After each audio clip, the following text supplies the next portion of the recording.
And that was at Lucerne, outside Wagner's house, at Trubchen, playing the Siegfried Idyll. So that was quite something. Goodness. That was lovely.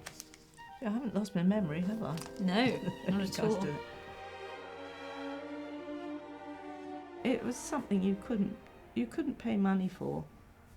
I mean, to be able to go into a Toscanini rehearsal or hear Karajan getting these sort of wonderful sessions, it was quite something.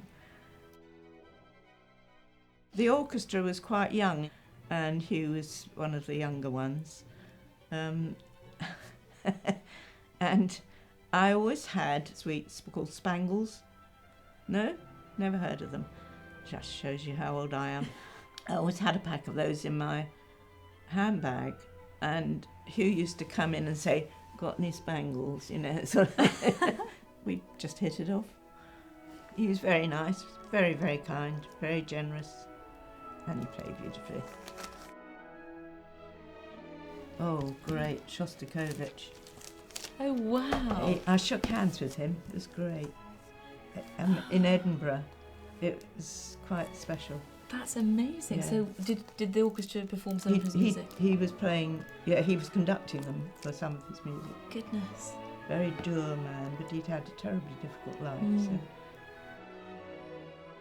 Compared to now, the office setup was very different. We have quite different. We've got a lot of staff working with us in various departments, and I just wondered how many people you were working with and what sort of jobs you were doing. When I first went there, I went as secretary to Jane Withers, who was the managing director. There was a fixer called Jean Arditi, and there was the librarian Clem Relf. That was us. And I wasn't particularly good as a secretary because my shorthand didn't work very well. But because I knew a lot about music, it was my hobby, I gradually started helping out with things like marking parts and helping Clem with the library. And then I started to do fixing as well. It was quite different because it was more of a recording orchestra in those days. There was a lot of recording sessions. How busy were you, and how did you conduct your work? Was it mostly on the phone? We did all by phone, and actually this was when I first started to do the fixing, I didn't always remember or know who was married to whom. So I'd ring up, say, a fiddle player who was married to a viola player, and then when I was getting round to the violas, I'd ring that person up again, not realising it was husband and wife. But no, I got used to that in the end. But it was always phone, and unless we went along to a session and tried to fix people as we were working, that was the only way we could do it. We had no computers or anything then. But we did very well, just the few of us, and we worked very long hours, and it was, great fun though.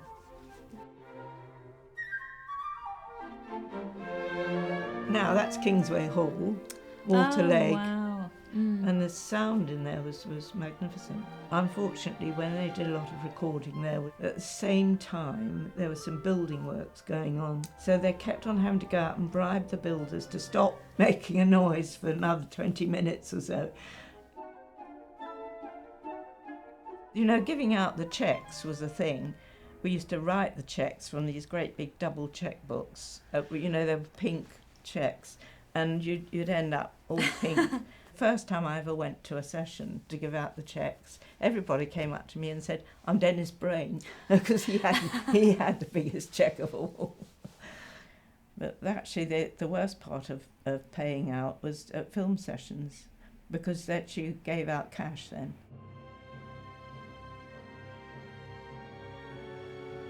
Is there a concert that you remember as being a favourite? I know that when you worked at the orchestra, you were working with the most amazing conductors of the time. Yeah. I wonder if there was, Klemperer, Karajan, Well, they all had their great moments. I mean, Toscanini was one. There was an electricity in the air. Everybody was complete. I mean, you normally, when you see a rehearsal starting, everybody's mucking around doing their own thing, and then eventually they start to play. With the Toscanini, they were all sort of sitting there waiting for him to come, and that was a very special time. Yeah, and even he managed to mess up the first concert, I think. Did you hear about that? There were 2 concerts. He started off the wrong one. He gave the sort of signal for the wrong one, and Manu very, very carefully and very quickly made everybody look at him and just get into the right one. Toscanini was absolutely, he was nervous, I think. It could have been a shambles for a start. That was with Bolt. Amazing. Who was actually very fond of Hugh. He thought very highly of him. I like the way Bolt used to come in an old Mac and carrying a case. And he'd come in by bus. He wouldn't get a car. Everybody else came by car or taxi or whatever. He'd get on the bus. It was a great pleasure. And the characters in the orchestra at that time were absolutely outstanding. You couldn't be an ordinary person. They were all sort of very special.